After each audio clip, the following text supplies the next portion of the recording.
Pandemi merupakan epidemi penyakit yang menyebar di wilayah yang luas, misalnya di beberapa benua atau di seluruh dunia. Seperti yang kita ketahui, semenjak tahun 2019, seluruh belahan bagian dunia diserang oleh sebuah wabah penyakit yang diakibatkan oleh virus.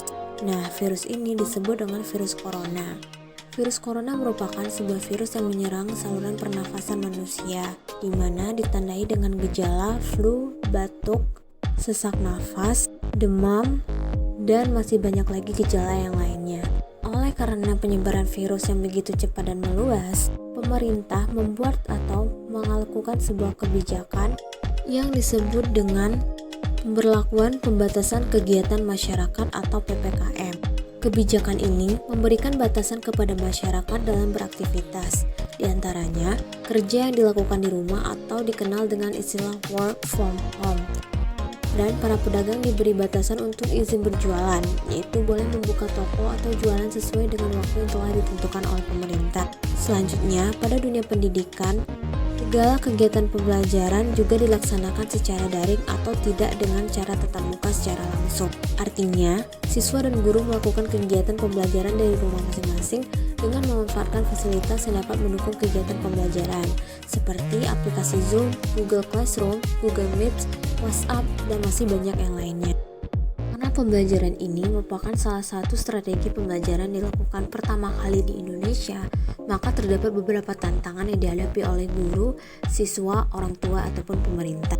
Yang pertama ialah tantangan yang dihadapi oleh guru, di mana guru dituntut untuk berpikir kreatif dan inovatif dalam memberikan pembelajaran secara daring, sehingga siswa tidak jenuh dalam menerima pembelajaran tersebut. Kemudian, guru juga dituntut harus jeli perihal tingkat pemahaman anak atas materi-materi yang telah diberikan secara daring, baik itu berupa materi PowerPoint maupun dialog interaktif antara guru dan siswa, yang dimana hal tersebut dapat menimbulkan tingkat pemahaman siswa atas materi yang baik.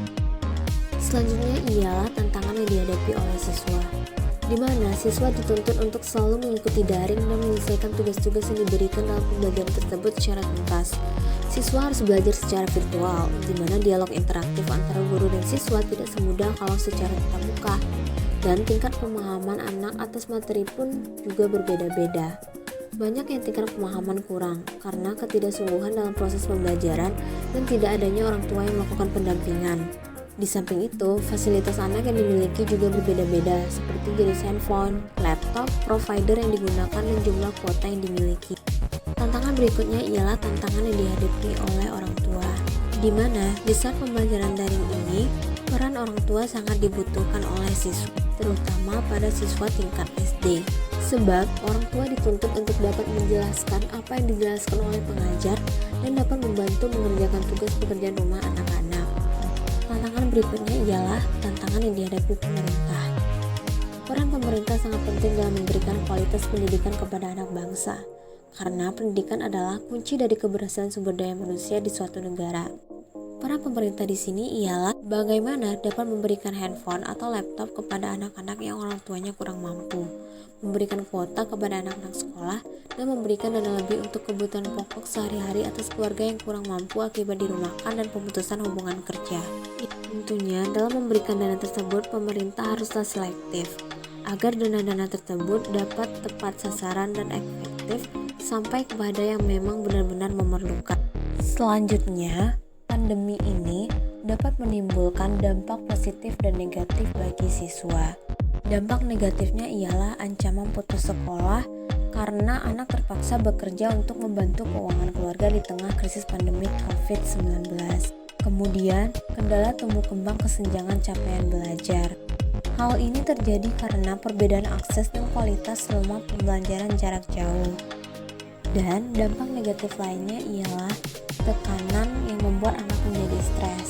Hal tersebut karena minimnya interaksi dengan guru, teman, dan lingkungan, yang ditambah tekanan akibat sulitnya pembelajaran jarak jauh. Di samping itu, ada pun dampak positif dari pembelajaran daring ini. Dampak positif yang pertama ialah menambah wawasan dalam penggunaan teknologi. Teknologi pendidikan menciptakan cakupan yang luas saat belajar mandiri.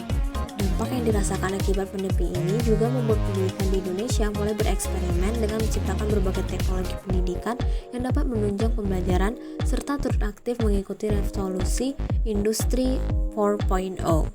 Dampak positif lainnya ialah banyaknya situs belajar online yang dapat diakses.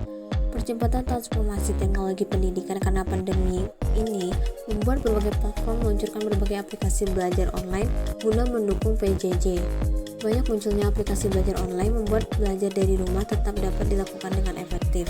Aplikasi-aplikasi belajar online dikembangkan dengan penyediaan fitur-fitur yang memudahkan dalam melakukan belajar online. Dampak positif berikutnya ialah pelajar dapat dipantau oleh orang tua secara langsung. Pada dasarnya setiap anak memiliki potensi yang tidak terbatas. Tetapi, ada beberapa faktor yang dapat mempengaruhi apakah mereka pada akhirnya memenuhi potensi tersebut. Para ahli percaya bahwa peran orang tua dalam kehidupan anak memiliki dampak yang luas serta dengan adanya pengawasan dari orang tua, anak akan mudah dipantau perkembangannya secara langsung. Dan keterlibatan orang tua sangat penting bagi anak untuk berprestasi di sekolah. Beberapa orang tua mungkin berpikir bahwa itu adalah peran guru untuk mengajar, bukan peran mereka. Tetapi, kepercayaan seperti itu tidak merugikan orang tua dan anak-anak. Anak-anak tidak memulai dan berhenti belajar hanya selama hari di sekolah. Mereka selalu terbiasa dengan belajar di rumah, dengan teman, dan melalui pengaruh lain.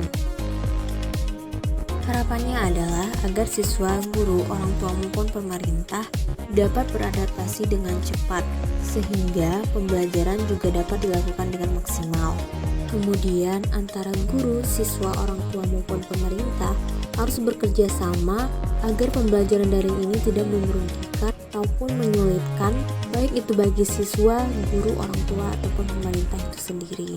Dan semoga saja pandemi ini dapat cepat berakhir sehingga pembelajaran tatap muka dapat dilaksanakan kembali. Sebab memang pembelajaran tatap muka lah yang paling efektif. Hanya sekian dari saya. Terima kasih sudah menyaksikan.